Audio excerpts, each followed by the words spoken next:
Hello investors and future investors, welcome to the channel. In this video, we will be reviewing an option strategy that can be used if you're bearish on a stock and also if you're trading with a small account. If you're new to the channel, we help you with option strategies that can help you grow your portfolio and everything related to finance and investments. Welcome to Investment Gains. Let's jump right into it. So today's option strategy will be the put debit spread, and it's to be used when you're bearish on a stock and if you think that stock will continue to go down over time.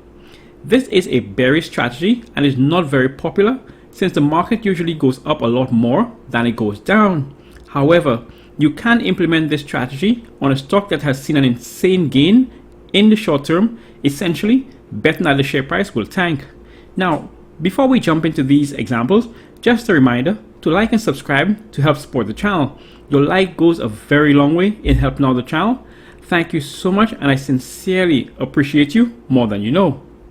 So, a put debit spread is a two-leg option strategy that involves buying a put and also selling a put at the same strike date.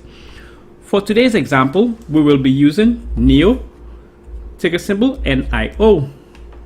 So here we are on the NEO options chain. So we're going to go ahead and we're going to choose our strike date first. Let's go to May 28th, which is going to be about 1 week out. Now, like I said, this is a put debit spread, so we must be doing puts. So firstly, we're going to go ahead with our first leg, which is going to be buying a put. Now, what we're going to do, we're going to buy a put right below the share price. We're going to use 33.5 share price.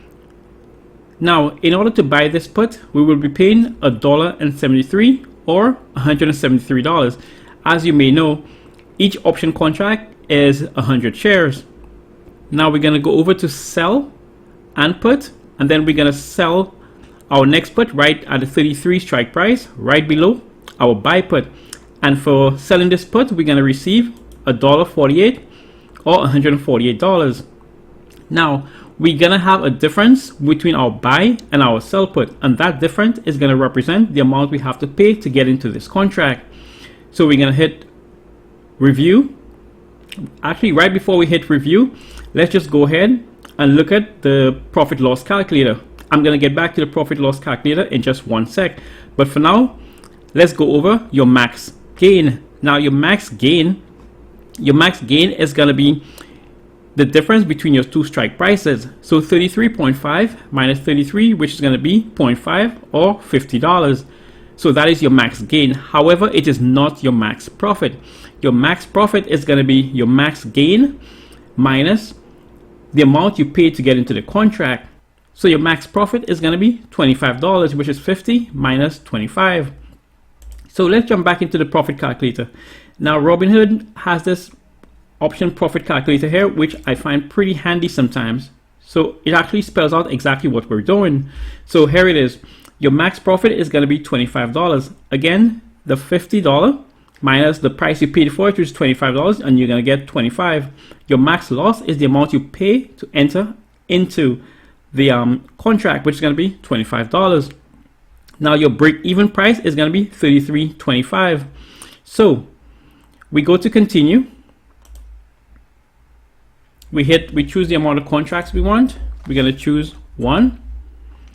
We're going to hit review order. Now, as you can see up here, it says put debit spread. If you're doing this and it says anything else, you did it wrong and you need to do it again. So essentially, you want to use a put debit spread whenever you're bearish or you think the stock price is going to go down. For example, if you think that on May 28th, the share price of NEO is going to be trading below 33.85, then you have an option. You can buy just a regular put, which is going to cost you $1,700, or you could implement the put debit spread, which is only going to cost you $75. If you want to scale up on your contract, you could always go to right here and you increase your amount of contracts. Another way to scale out on your contract is to increase the distance between your spreads. So for instance, instead of going to the 33 price, I could go sell the 32.5 price. And for that, I'll be receiving 1.27. Now I'm going to have to pay $46. However, my maximum gain has increased to $100. So my maximum profit now is going to be $54, which is $100 minus how much I paid to enter this trade. Okay, so let's go back to our initial sell put, which is $33. So how do you win this trade? And also, how do you lose this trade? So you win this trade if on May 28th, NEO is trading below your strike prices or $33. Any price below $33, you're going to receive your max gain. So how do you lose this trade? Well, you're going to lose this trade if on May 28th, the share price of NEO is trading above 33.5. You will make some gains if on expiration date, NEO is trading between 33 or 33.5. Any price between this, you will get some of your max gain. This is called a pay to play option, meaning you will need to pay to enter into this option contract. Now, there are option contracts where you receive a premium or a credit to get into those contracts, and that is what we specialize on this channel. I'm going to link some videos in the top so you could go ahead and review those. A bit of advice. I do advise that you close your spreads before expiration day. For instance, at expiration, it's usually at 4 p.m. Now, Robinhood usually does an amazing job of closing off your spread at 3 p.m., which is good for you. If that does not happen, however, I do advise you close it. At expiration at 4 o'clock, if the spread is not closed, you may see a negative balance in your Robinhood trading power throughout the weekend. Now, waking up on a Saturday morning with thousands of dollars negative buying power, that could really make you have a bad weekend. So just do the simplest thing and just close it. In order to close the spread, you just do the opposite. If you close on the desktop, then it's pretty simple. You open up the contract and then you get the option that says buy to close or sell to close.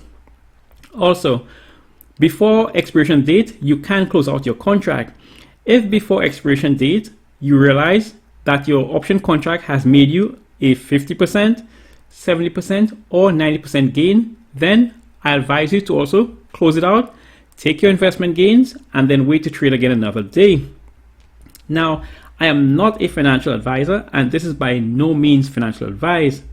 I do, however, do not recommend you using more than 20% of your portfolio for options.